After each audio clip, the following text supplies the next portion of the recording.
Kajian ini dijalankan bagi mengatasi kadar penggunaan pengangkutan awam yang rendah di daerah Kuantan. Kepentingan kajian: yang pertama, bagi menyelaras keperluan kemudahan pengangkutan awam. Yang kedua, menilai keberkesanan sistem bas henti-henti sedia ada. Yang ketiga, bagi mencadangkan penambahbaikan secara menyeluruh.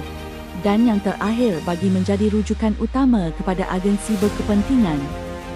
Kawasan ini merangkumi 296,000 hektar, iaitu 8% daripada keseluruhan negeri Pahang. Populasi penduduk Kuantan dijangka meningkat daripada 571,000 orang pada tahun 2024 kepada lebih 836,000 orang menjelang 2035, iaitu peningkatan hampir 30%. Pusat pertempatan utama termasuk Bandar Kuantan dan Bandar Gambang. Perkhidmatan bas awam disediakan dengan 28 unit bas melalui 16 laluan utama. Pada awalnya, perkhidmatan bas di Kuantan digerakkan oleh pengusaha tempatan seperti Bihuat dan Sihat Bas. Selepas itu, operator seperti Seng Heng memperluas perjalanannya.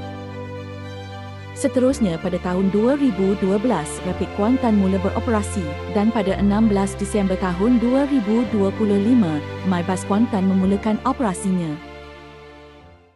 Menjelang 2050, Pahang menyasarkan 30% penggunaan pengangkutan awam langkah ke arah mobiliti hijau dan lestari. Namun di Kuantan hari ini, realitinya masih jauh berbeza.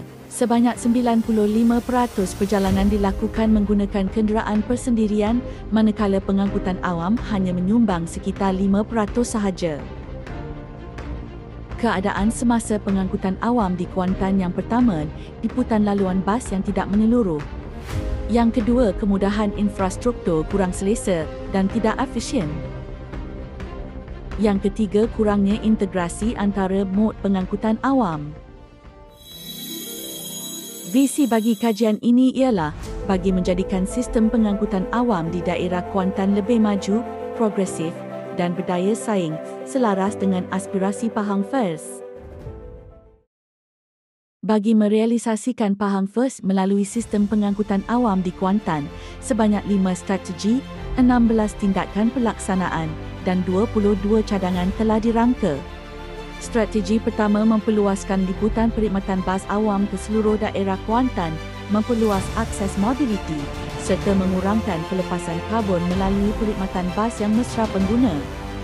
Strategi kedua, mempertingkatkan ketepatan masa dan kekerapan perjalanan bagi meningkatkan keyakinan pengguna serta menggalakkan peralihan kepada pengangkutan awam. Strategi ketiga, memperkukuhkan kemudahan infrastruktur sokongan perkhidmatan bas awam agar mesra pengguna. Ini dapat meningkatkan kecekapan operasi dan pengalaman pengguna. Strategi keempat, mengintegrasikan perkhidmatan bas awam dengan mod pengangkutan lain.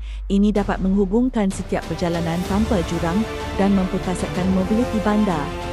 Strategi kelima, penyelarasan dasar dan strategi di peringkat negeri dan tempatan bagi memastikan perancangan serta pelaksanaan pengangkutan awam yang konsisten, bersepadu dan berkesan. Kini masa untuk perubahan. Maju, progresif dan berdaya saing.